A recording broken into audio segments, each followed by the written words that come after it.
Right. We're going to go ahead and get started. Ladies and gentlemen, welcome to today's webinar. My name is Nick Gaither, a work comp unit manager at Amerisure and one of your moderators for today. And my co-host, my co-moderator, Brandy Lewis. Hello, everyone. My name is Brandy Lewis. I'm the chairwoman of Health Plus Trans. It's a pleasure having you all to join us today. Please keep in mind that all questions will be responded to in the chat, and we look forward to engaging. Thank you. Yes, we'd like to thank you all for taking time out today to tune in for this great conversation we're about to have on Trailblazers of Insurance, honoring Black contributions to the insurance industry. We'll be diving into the remarkable contributions of Trailblazers in the industry. Today, we will shine a spotlight on individuals whose legacy extend beyond the boardrooms and into the hearts of communities they serve. Let's start with the woman whose entrepreneurial spirit transcended boundaries, Madam C.J. Walker. Thank you, Nick. Madam C.J. Walker's name is synonymous with her empowerment and resilience. While she's celebrated for her groundbreaking achievements in the beauty industry, what's often overlooked is her profound impact on insurance. In an era where financial security was a luxury for many African-American families, Madam Walker is recognized as one of the vital people in the insurance sector in securing futures. Indeed, Madam Walker was a visionary. Not only did she pave the way for female entrepreneurship, but she also revolutionized the insurance landscape.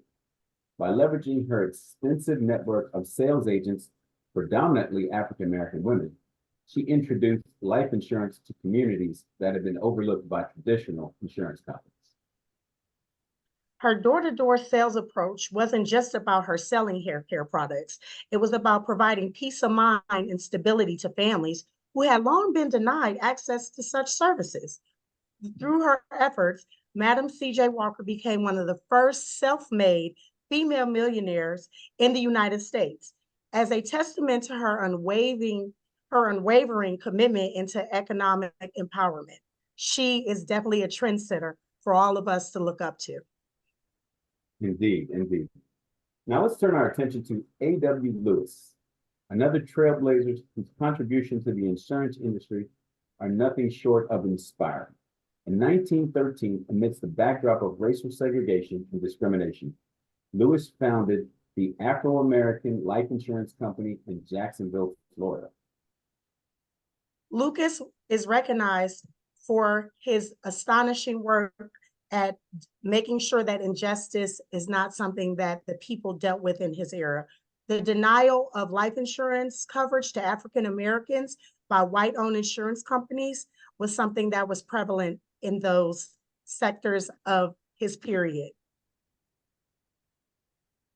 Determined to rectify this disparity, he embarked on a mission to provide financial security to African American families who had been marginalized and excluded from the mainstream financial services. The establishment of the Afro-American Life Insurance Company wasn't just a business venture. It was a lifeline for countless families grappling with the harsh realities of systemic racism. Through his pioneering efforts, Lucas not only provided insurance coverage, but also instilled hope and resilience in communities that had long been oppressed. Lastly, but certainly not least, we have William J. Lewis, a true trailblazer in every sense of the word. In 1981, Lewis shattered barriers when he became the first African-American to ascend the role as president and CEO of a major insurance company, Allstate Insurance Company. This is Black history at its finest in the insurance sector. Definitely. Lewis's appointment marked a significant milestone in the insurance industry, signaling a systemic shift towards greater diversity and inclusion. His visionary leadership at Allstate not only propelled the company to new heights, but also paved the way for future generations of African-American executives to follow in his footsteps. By breaking through the glass ceiling, Lewis inspired a new wave of change within the insurance industry, where talent and merit transcend racial barriers. His legacy serves as a beacon of hope for aspiring leaders from unrepresented communities. reminding us all that diversity just isn't a goal. It's a catalyst for innovation and progress. As we reflect on remarkable journeys of Madam C.J. Walker, A.W. Lucas, and William J. Lewis, let us not only celebrate their achievements, but also honor their enduring legacy. Their contributions to the insurance industry serve as a testament of the power of perseverance, vision, and above all, the belief that a better tomorrow is within reach, no matter the obstacles we face. Awesome, awesome. It is now my pleasure to introduce our esteemed guest speakers for today's webinar. First and foremost, we have the wonderful Traci. And Traci, I'm going to let you say your last name because I do not want to slaughter it. Ma'am? Yeah, I pronounce it Adedeji. Yes, thank you so much for that. Serving as president and chair of CPCU Society Leadership Council. Joining her is Abel Travis, the Senior Vice President of Affiliate Operations at Brotherhood Mutual Insurance Company. Their wealth of experience and insight promise to enrich our discussion today. Welcome, Traci and Abel. Thank you for having me. Thank you. Yes, thank you both for being here today. So today's topic, of course, you saw was Trailblazers, and we are very thankful that you two have joined us today to speak on your journeys. So I'm going to get right into some of the questions. So the first one, and feel free if you both of you want to answer, or if one, that's fine. But can you share your journey and experiences as a Black professional in the insurance industry? Traci, I'll let you go first. Thank you, Abel. So I actually started the insurance industry in 1984. Back in 1984, I was a young single mom, college dropout with 2 little kids I had to take care of. I got a job at an insurance agency as a file clerk in New Jersey. And they quickly learned that I was able to do more than just put things in alphabetical order. And was promoted into customer service. In those years, because I am just a naturally curious person, learn things pretty quickly, I moved from the agency side of the business to the company or carrier side of the business, got into personal lines underwriting, which is where the bulk of my experience is. And just every move that I made along my career was an opportunity to expand my resume, learn something different while utilizing the talents that I have. In most recent years, in addition to being the president of my own company, which is called Positive Paradigm Group, I am the president and chair of the CPCU Society, the first Black woman in the 80-year history of that organization to serve in that role. So it's an honor to be here today and share with the audience. Awesome. And myself. Oh, sorry, Brandy. No, you're fine. Abel? So I was going to say myself. So Abel Travis here, and I've been in the insurance industry roughly for about 2 decades. My career path has really started in the underwriting world and commercial underwriting within insurance at one of the larger named insurance companies and organizations, and quickly moved from underwriting to being the director of CAP management and strategy and product management and sort of everything that goes along with that. Moved on to really lead and build new product services and capabilities for insurance companies, as well as building out the functions of an insurance company that was looking to diversify into new areas, and just in terms of generally diversifying their business. Over that time, I became the chief underwriting officer in an organization as well, and then to what I'm doing right now in terms of running the affiliate businesses here at Brotherhood Mutual. It's interesting as I look at just generally being a diverse leader in the insurance industry. When I ultimately look around the table, I always find that there's not necessarily that many diverse leaders at the same ranks that look like myself.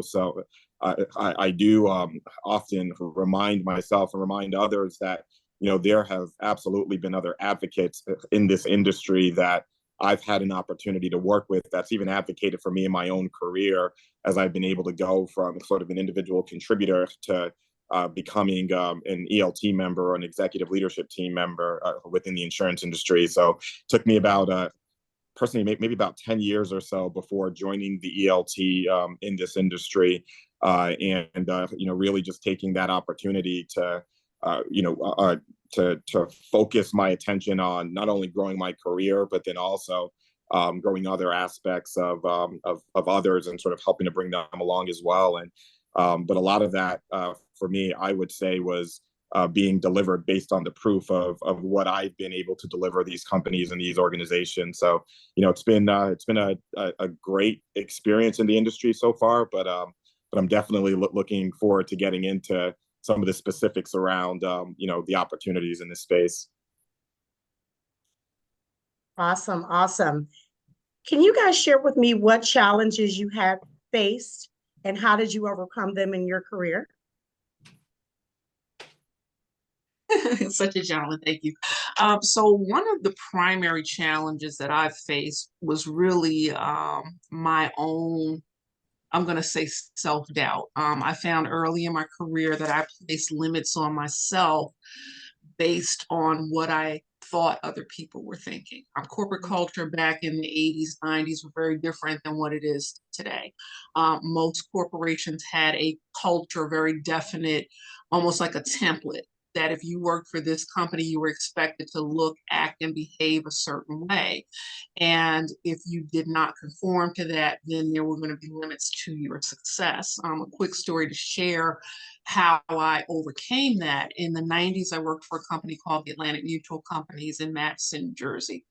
And I, didn't have a bachelor's degree, but again, very smart person, willing to work hard. And I was an assistant underwriter at the time and just happy to be doing the work because I absolutely love insurance. And I honestly think that, underwriter, but but I took my first CPCU class, and the person leading that class was one of our vice presidents. There was an opportunity for full underwriting position, and my name was put into consideration. Well, no one ever told me that. So my boss came to me after they had made a decision to offer the position to a white counterpart to say, "Hey, Trace, I just want to let you know that your name had been considered for this opportunity. You didn't get it, but we just want you to know that, you're doing a great job and we really appreciate you." And that was my aha moment. That was the moment that said to me that I was placing limitations on myself because it had never occurred to me that I would be considered. And but for that vice president throwing my name out there and being an ally of sorts in that time, it wouldn't have never occurred to me. So what that told me was if I want it, I can have it. So I took that opportunity to go in and say, oh, because I recognized that what they were doing was damage control. They didn't realize that I was placing these limits on myself, and they thought that I would feel a way about not getting the role. So I just went and said, okay, well, you considered me, thank you. What do I need to do to be a more viable candidate the next time an opportunity becomes available? And they said, no, just keep doing what you're doing. You're doing a great job. I documented that conversation in the form of a thank you letter for the conversation. When another opportunity became available, I went in and said, hey, the last time we talked, you told me I didn't need to do anything different. Well, not only have I maintained the same standard of work, but I've done all of these additional things. There are 2 opportunities available, and I'd like to be considered for one. And I got the opportunity, and that's what put me on the trajectory to move into leadership and to move up in my career. So what that taught me was to not ever think less of myself than somebody else does. It also taught me that I can have whatever I want if I'm willing to do the work to get it and to ask for what I want. Wow, what a testimony. Got goosebumps on that one. Thank you. Abel? Yeah, it's interesting. And Traci, I love sort of how you really took charge and just took ownership of your career and being able to get into that next step and into that next level. I do gotta say, as I think about the industry and just generally challenges that I face, and also that I see others that could potentially look like me face. I always say that some of the implied biases that's held against African Americans and even just women or just general people of color, I believe prevents people of color from being able to effectively climb the career ladder into leadership ladder at the same levels of other people that may not necessarily look, feel, talk, or act like I am. And I talked a little bit about earlier, my own career and what it took early on. And one of the things that I noticed or that I mentioned is a lot of my growth in leadership, it was based on the proof of what I delivered over time, to the organizations that I've worked with, right? So I had the receipts basically to show, hey, I've done this, and because I've done this, this is the outcome, and this has been the impact to the organization, right? It's a little bit challenged because some of those implicit biases that might be had doesn't allow everybody to work within that construct, right? So, when I look at myself as a Black male, and for those that can't see me, I'm a Black African American.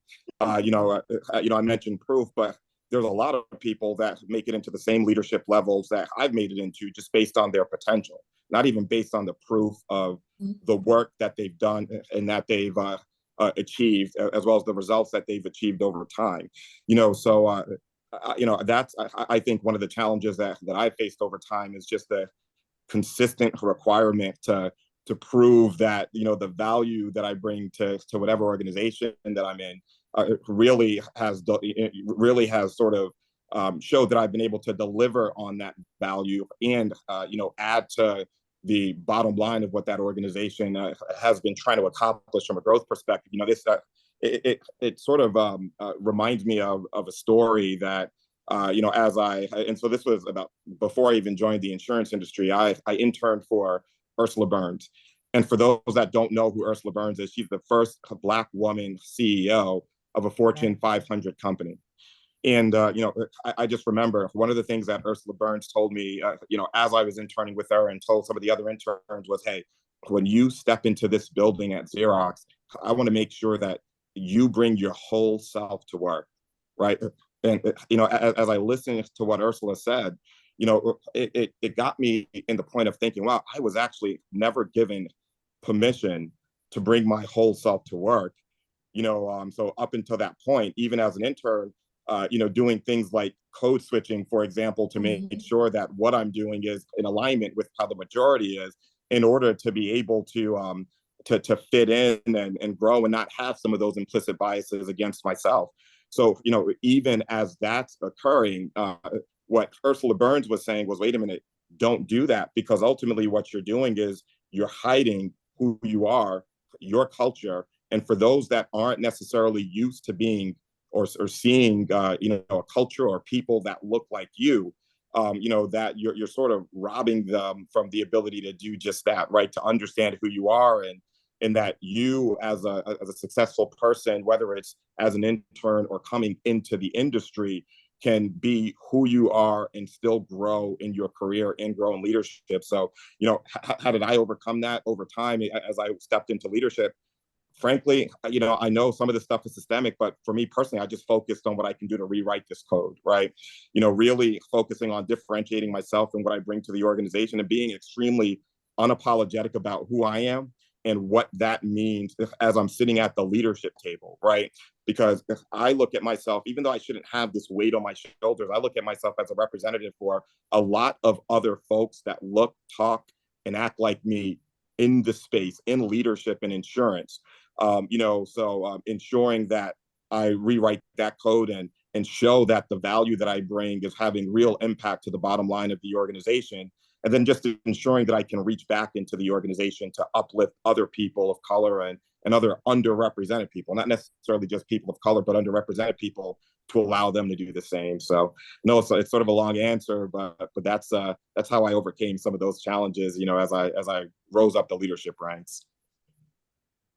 Well, we can definitely appreciate everything that you two went through. And, if you've been in this industry long enough, we've all faced challenges that we've had to overcome. So definitely appreciate that. And Traci, for your story, you just never know who's watching, and someone's going to always champion for you. Absolutely. Sounds like somebody did that for you, and that's kind of what, catapulted the start of where you're at right now. So, and Abel, the same thing. I mean, bringing your whole self to work. I'm so glad it's more appreciated now than it was back in the day, for anyone that's 15, 20 years plus, where we couldn't think like that. Yeah. I, I had a situation where I had my hair in a certain way back in the 80s, you know, 90s, excuse me, 90s. And I was told by a black manager that I should not wear my hair a certain way. And and I'm looking like, are you serious? But those are the type of things that we had to do because people were in place that felt that they needed to say those type of things. That we had to be a certain way, look a certain way. So I'm so glad so much of that has changed. So some of the things you were saying is a good segue into the next question. So what advice would you give to aspiring Black professionals who are interested in pursuing a career in insurance? Yeah, I think, Nick, I think that's a really good question. And, I just want to, if you don't mind, I just want to double back on something really quickly, just in terms of what you said about what happened in the 90s and with that individual that, talked about your hair and how you come into the office, just in terms of your hairstyle and everything. And even right now, it's still an issue for people that are underrepresented. And there's still that case of the student in Texas right now that's been suspended or I believe expelled from school because of wearing what would be considered to be an ethnic hairstyle. And I got to tell you, it's interesting that you have to even go through things like the Crown Act in order to protect the way that people present themselves, whether it's in the professional environment or in school. But there are even ways, unfortunately, around that that's not necessarily serving people, that's allowing them to bring their whole self into the office, or even bring their whole selves into school. So I do find that to be a shame. But even as I think about the advice, I actually still would recommend that same advice that Ursula Byrne gave me first, right? Bring your whole self to work, but also do it in an authentic way. I think the other things, even more practically, as you're looking to break into this industry, first, I think that building out your network is going to be critically important, right? Because those or creating those relationships, right? Your network is all about your relationships, and creating those relationships are going to be what allows you to then get your foot into potentially even your first job in this insurance industry, right? So, making those connections and figuring out opportunities to differentiate yourself from the other folks that are ultimately looking to come into the insurance industry as well, and make sure that when you're coming into the space that you're not coming in blind, you're doing your research, your homework, and getting to know specifically what this industry has to offer and how you can play into this space as well, because a lot of people hear insurance and they hear sales, they might hear actuarial, but not understanding that you can be a technical expert with generative AI right now, right? And then apply that service and capability to the job that you're bringing in every single day. And that's adding a tremendous amount of value to the organization that you may be aspiring to come in, especially if it's something new that they don't have a practice in. So, I would say to do that, as well as seek out internships and ensure that, you're keeping your skill sets up to date. Awesome. Yeah, and Awesome.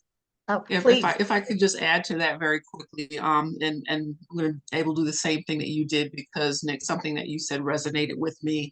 I think that tagging back to the idea of leaders of color back in the day, cautioning us against, wanting us to conform, right?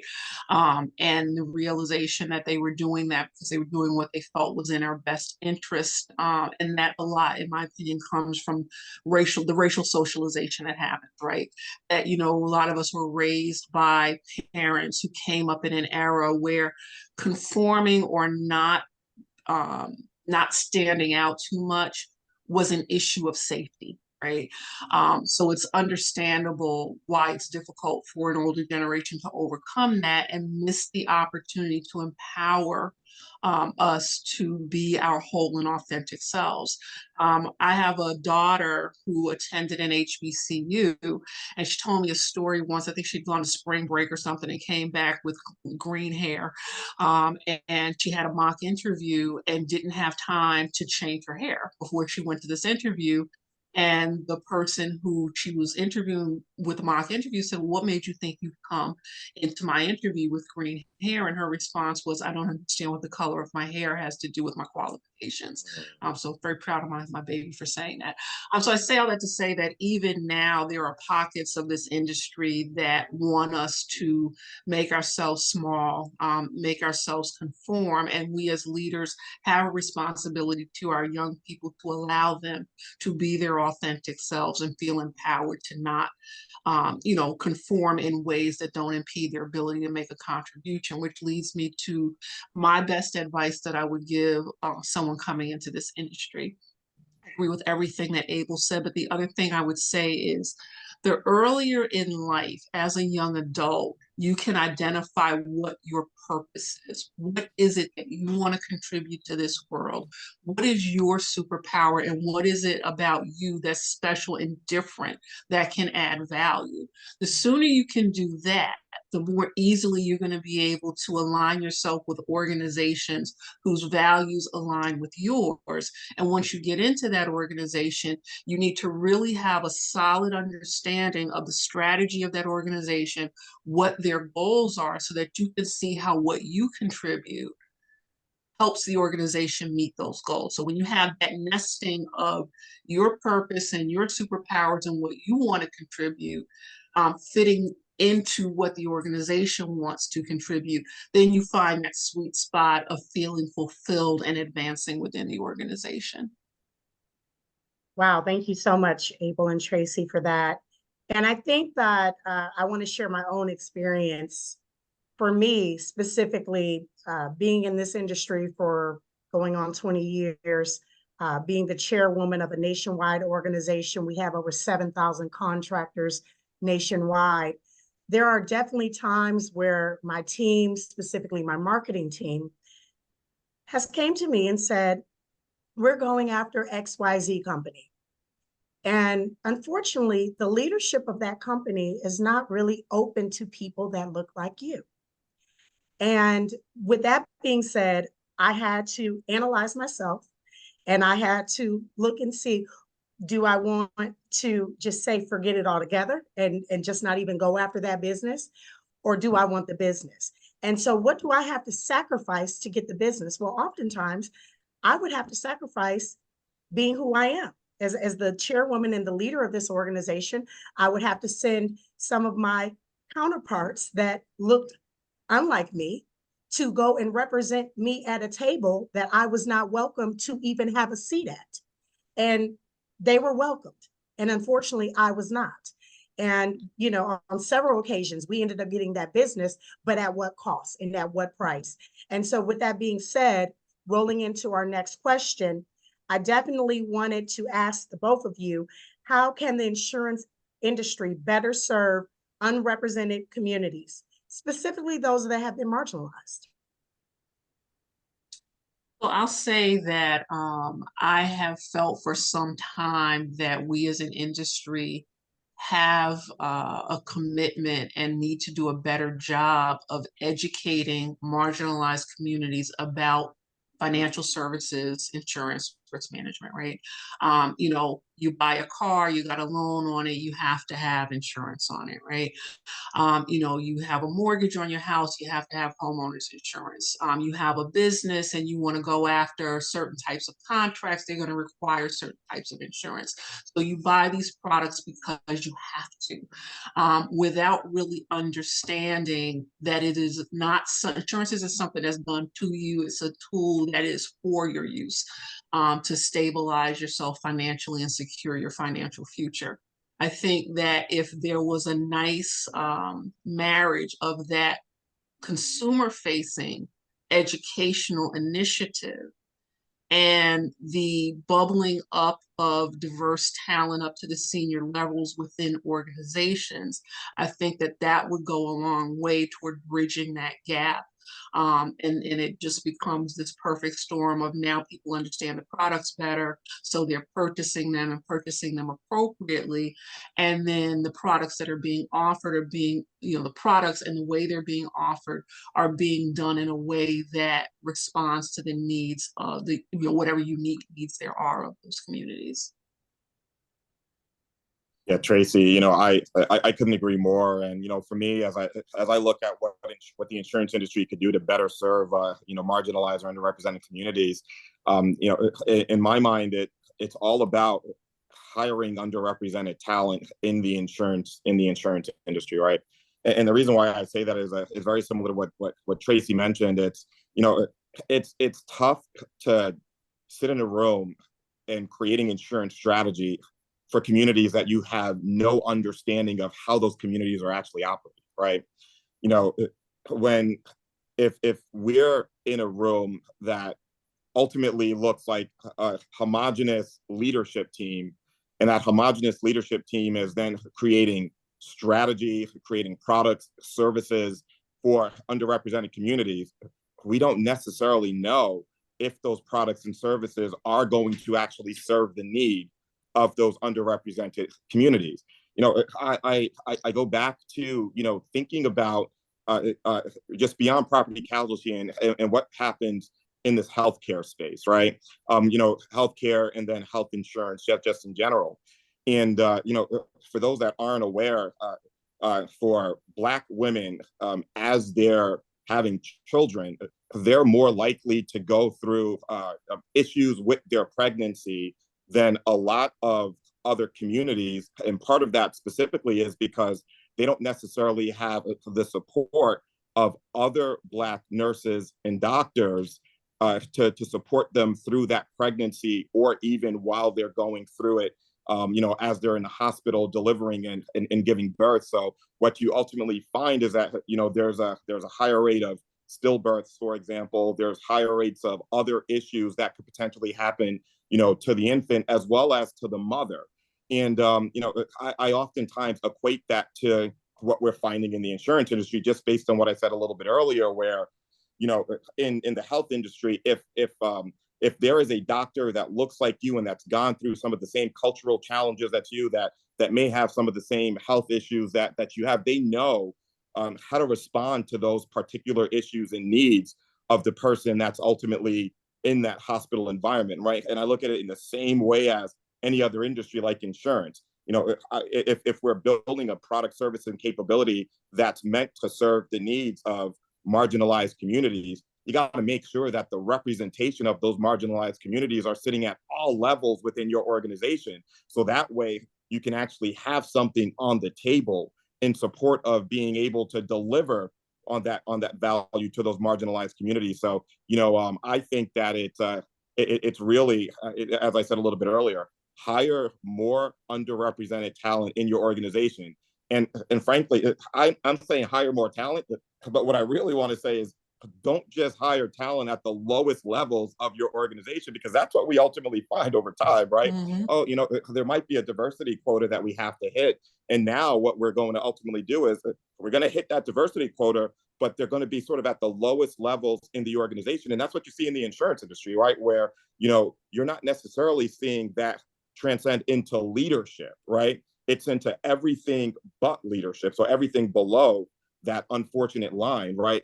So don't just hire that talent into the insurance industry, hire them in a place that allows them to be influential into what you're trying to deliver within the insurance industry. And I can guarantee you that the results that you're going to see in your organization is going to be outsized in comparison to not having the diversity across all levels in your organization. And I'm not just saying that because, it's something I'm saying that because there's actually a Boston consulting group study that shows that when you bring diverse leadership into your organization, your revenue that's associated with that diversity is at 19% higher than the revenue that would be in place without having that diverse leadership in your organization, right? So, for those that only hear numbers in the bottom line, when I say hire into your organization at all levels, just know that when you do that, your revenue in your organization is going to be so much more just by having the diversity of individuals, thoughts, cultures, and everything that goes along with that. And I want to jump in really quickly. I think that what Abel said is very true. I think that also having the resources to do such is very important. I know myself personally, I have a friend of mine, his name is Daryl Coleman, and he has placed several of the C-suite insurance executives in the United States over the last 20 years.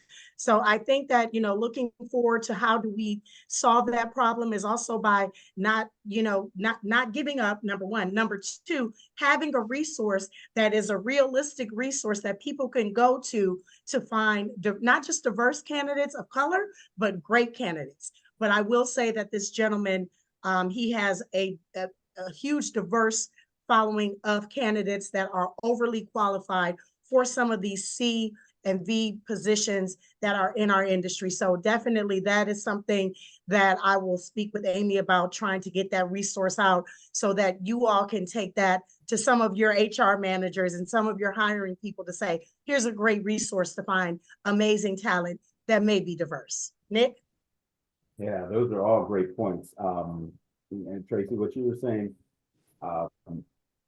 as far as education, we don't know what we don't know. Our parents didn't know, teach us, but now, or some, I won't say all, some. And so we may not have known about this as we were younger coming up, but now it's our job and we're charged with educating the next level of young talent coming up, educating our children as far as insurance is involved. So just kind of getting out there and keeping that education up, that to me is so pivotal for the next group coming up. And Abel, kind of a short little comment on what you were saying. My thought on that was, don't overlook the talent that you have.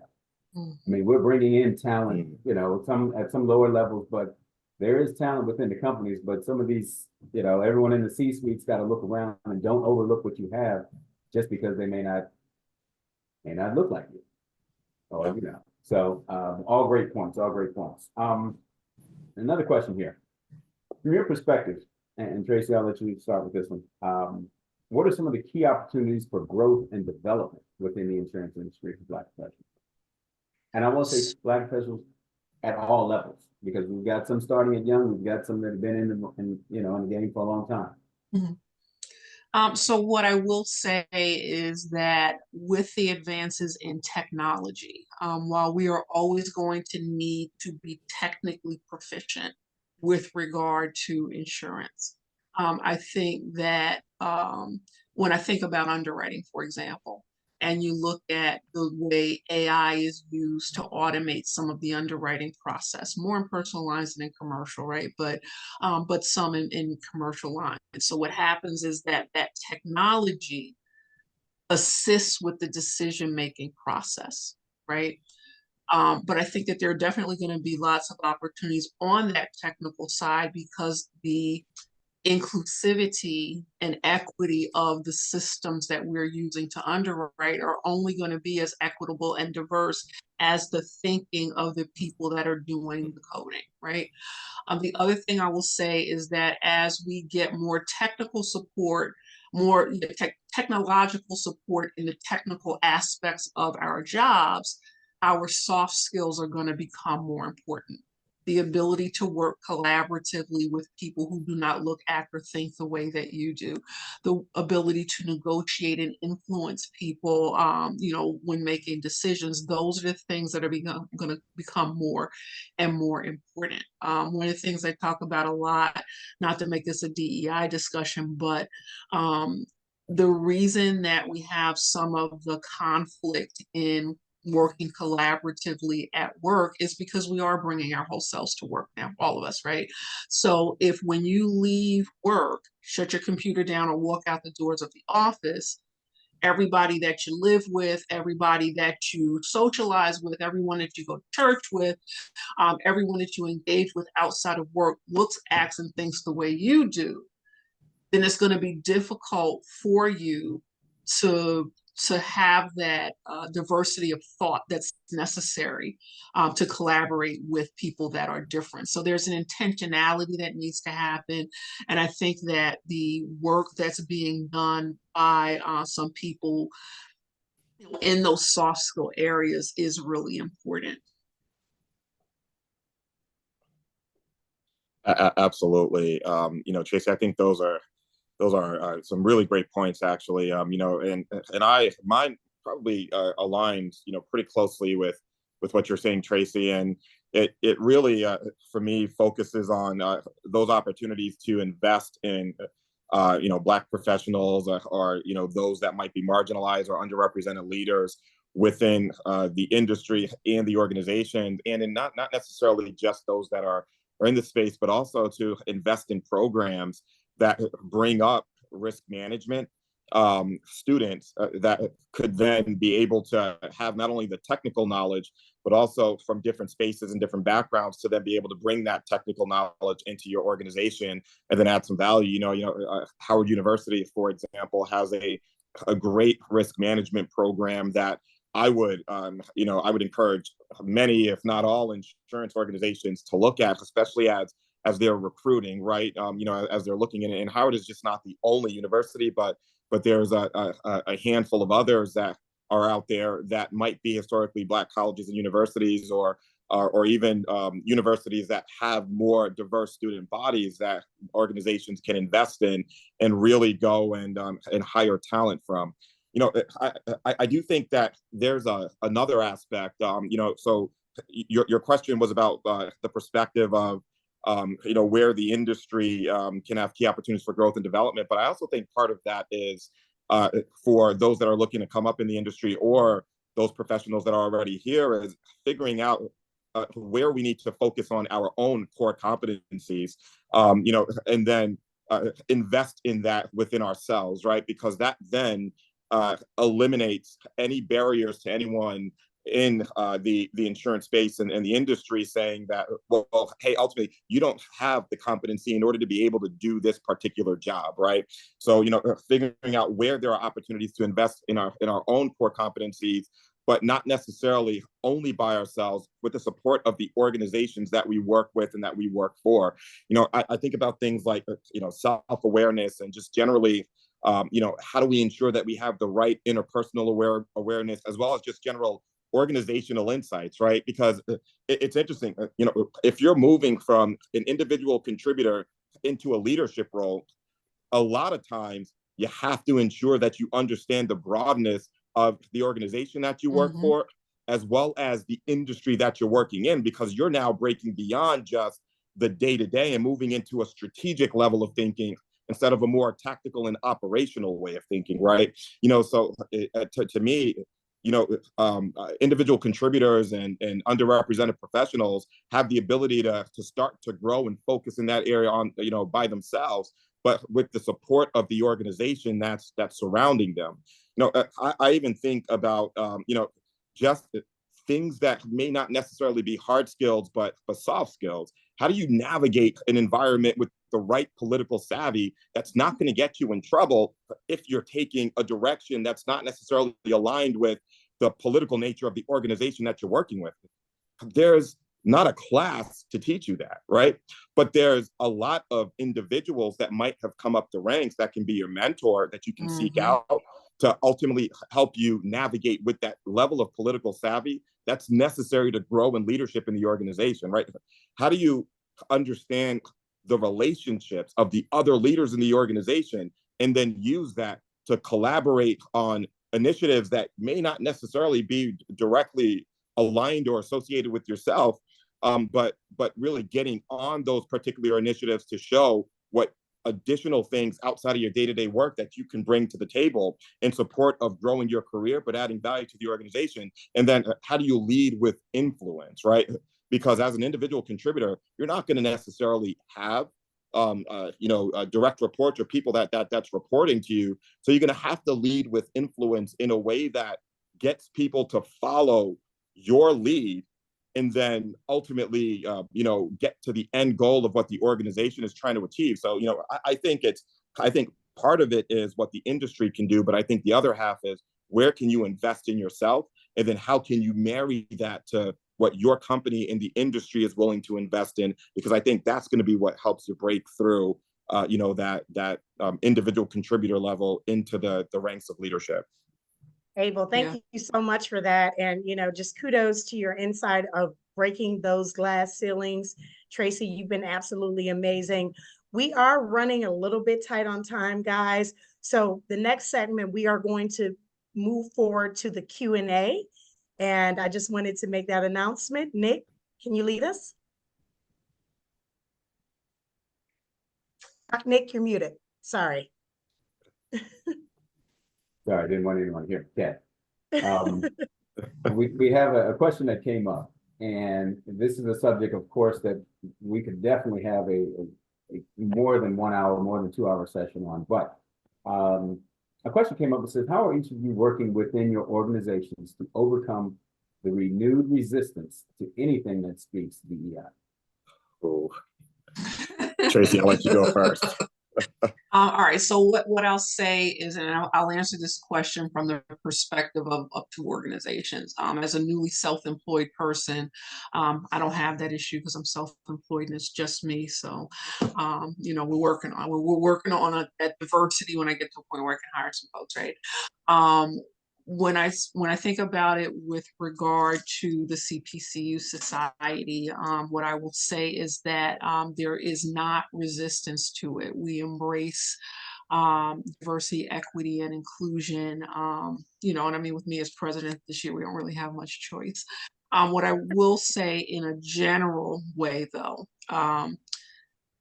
it's really about the intention, right? If an organization has a DEI or DEIB or DEIB and whatever other letters we add with it initiative, the question needs to be, why do we have to have this initiative? What is it that we are trying to accomplish? How are we going to measure success of this initiative? But when you look at diversity, equity, and inclusion as an initiative, I honestly think that that's what the problem is, right? Diversity is going to exist whether we call it out or not, right? We're different genders, different races. Some of us are right-handed, some of us are left-handed. Diversity exists whether you call it out or not, right? Equity is what is really the hard thing for a lot of organizations, because it's easier to try to do a one-size-fits-all with regard to how you engage your employees.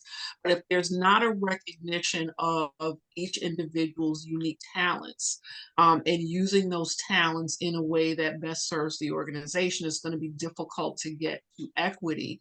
And then, that ties into the inclusivity.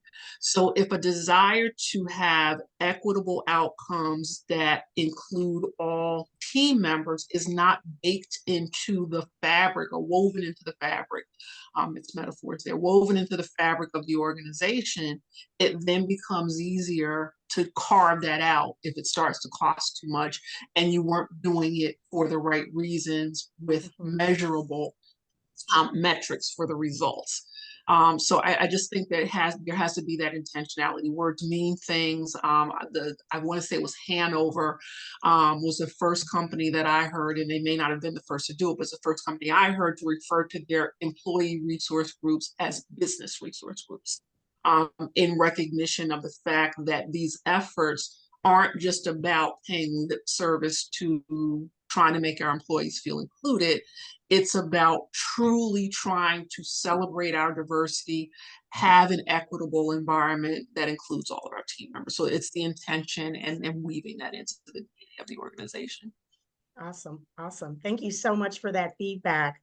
There are some other questions that we would like to get to, even though we are watching the clock. I wanted to share really quickly my thoughts on that as well. As it relates to having diversity within organizations, it doesn't just mean employees. We also have to look at spend. We also have to look at vendor, relationships, participants. And some of these companies, it's really sad that, when you look at what they're spending with diverse companies or, Black-owned companies, it is 0.2%. And this is something that easily they could flip the switch and make a change. And I really feel that in this industry, that has not been addressed properly. And that is something that we definitely need to look at as a whole, because companies are spending, $100 million on vendor services, but they don't even have one African-American vendor partner in their pipeline. And it's something that is mind-blowing for me, specifically because I am a vendor of the industry.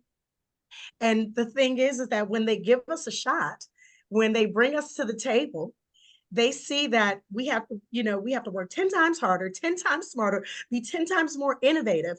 And then they're blown away by our innovation. And they're like, oh my gosh, you guys, no one else in your sector is doing this. Well, all we want is just an opportunity to show you why we are different. We're not different just because we're a minority-owned company. We're different because we have to go above and beyond just to get consideration. This is really happening. This is not something that I'm making up. And also, I will say this, I have had some leaders within our, within some of the different companies that maybe look like me, right? That have not given me an opportunity, right? And my counterparts, my Caucasian brothers and sisters, my Indian brothers and sisters, those are the people that actually got me a seat at the table.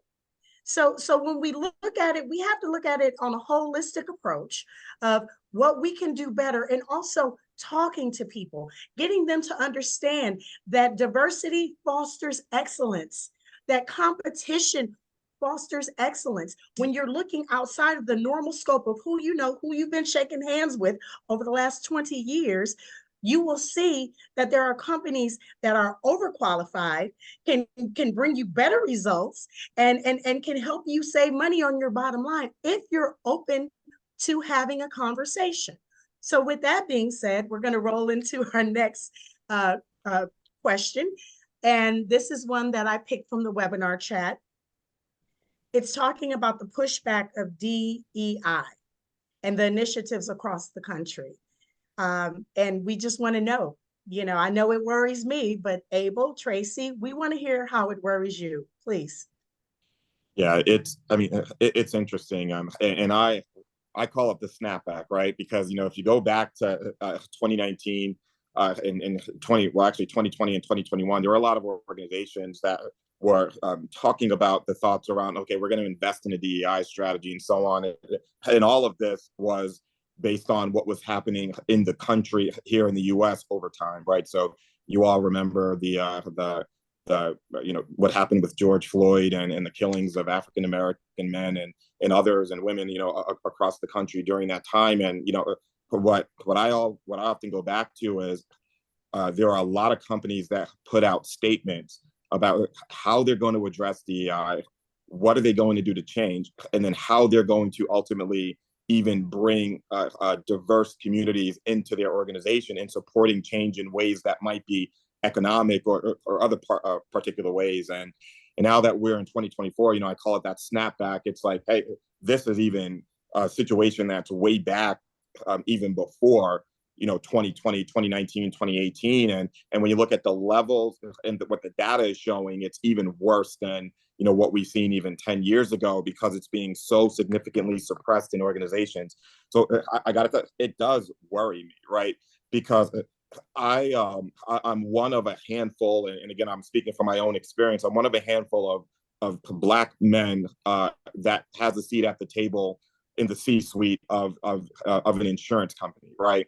And what I'm finding as I speak to the other Black men that are sitting in a very similar seat is that they haven't necessarily had the support that's in the organization that they're working with, and they may ultimately be looking to exit the organization to go into an environment that's more friendly to those that look, speak, act, just are more like them. And to me, it's sad, right? Because these organizations have put all of these statements out, but have done nothing to back up the statement. And even to the point of investing in things like you talked about, Brandon, in regards to supply diversity and those sorts of things, even pulling back on those particular areas of investment that's not necessarily just related to the employee base.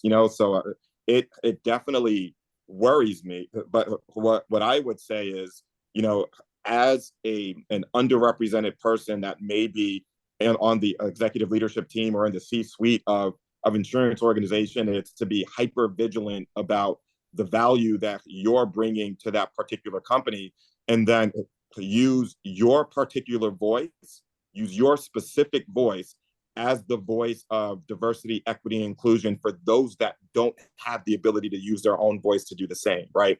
Because we have the seat at the table, and we have to be able to speak up for those that may face some of the backlash, right? For me, I'm personally okay facing that backlash, because I've been elevated to a level that allows me to speak my truth unapologetically in whatever organization that I'm in.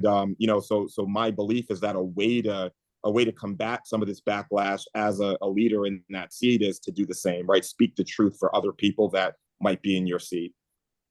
Awesome. Awesome insight, Abel. Thank you so much, Traci. Yeah, I definitely echo everything that Abel just said. I still think that it concerns me, and I'm probably like one of the most pathologically optimistic people on the face of the earth. And what I feel is that, when I look at our young people, the people that are coming up in this industry now, information is so readily available. And I guess the sentiment, for the most part, is different than what it was. There are some things that were tolerated back then because without the internet, without the curtain being pulled back on certain behaviors going on at certain companies, it was easy for organizations to get away with that. Now, with the internet and Glassdoor and all this information being so readily available, people are not going to tolerate that. So I think that the organizations that do not get on the right side of wanting to have diverse talent, wanting to grow that diverse talent within their organization up to the senior levels, they're just going to see a decline in their results. They're going to have difficulty retaining talent. And I just think that we have an obligation to each other, not just people of color, but people who are committed to equitable opportunity for all. We have an obligation to mentor, lead, coach, develop, and make room for everyone to be successful. And I think that if we all do that, that it makes it easier for those who are not committed to that to go sit down somewhere and let the people who are getting it right do the work. Traci, thank you so much for that insight. And ladies and gentlemen, I just want to say that exactly what we're talking about here is exactly what RISE stands for. And this is why I was so impressed a year ago when I met Amy, when I went to the conference, of how she made me feel, how the conference made me feel, the vibe made me feel. And this is the reason why I'm sitting here today. And I'm committed to making sure that others get that feeling when they acknowledge RISE, when they see RISE. And it is just really a blessing to be here together today to fellowship and to talk about different ideas of how we can change those stereotypes, because that's what we're all here for. That's what RISE is about. And definitely that's Amy's vision. And we're just happy to continue the plight, because it's not going to stop. It's only going to get harder, but together we're stronger. Together we are better. Nick, you want to take us away in closing? Yes, just some thoughts that from the entire conversation that we've had. So being a champion for someone, I'm hearing that. I'm hearing education within the community, education within the industry, stand tall on the principles, support each other and the new talent that's coming in, and don't be afraid to promote yourself. If you've got the talent and you know it, don't let anybody hold you back from being able to be successful. And hold your companies accountable. 2 years ago, they wanted to change the world. 2 years later, they're starting to pull back. Nope, I'm still asking.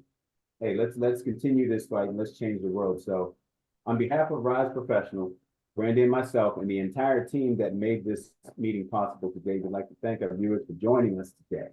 And special thanks to Traci and Abel for their inspiring words of wisdom and encouragement. I hope that you found something useful for your career, your journey, and in your personal life. So with that, I thank everyone today. And the session is recorded, so enjoy the rest of your day, enjoy the rest of your week. Thank you very much. Thank you. God bless.